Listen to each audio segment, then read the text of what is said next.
Hello, today I will show you how to check if your Samsung phone is original or refurbished. Let's get started. So, first up, open settings, just tap that gear icon and scroll down until you see About Phone and look for that IMEI number and compare it with the IMEI on the phone's box. So, if they match, it's a very good sign. And then verify the model number in the same menu. Ensure it matches the one on the box. Also, from the same settings, go into the status information and then into phone status. And if it says official, then you're good.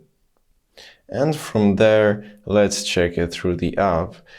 Go into Play Store and then go into search and type in device info.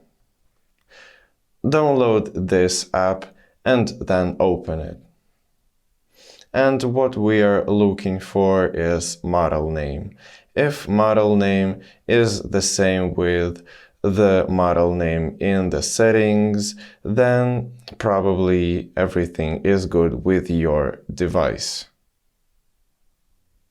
So if you found this video helpful, leave a like and subscribe for more tips. Thank you for watching.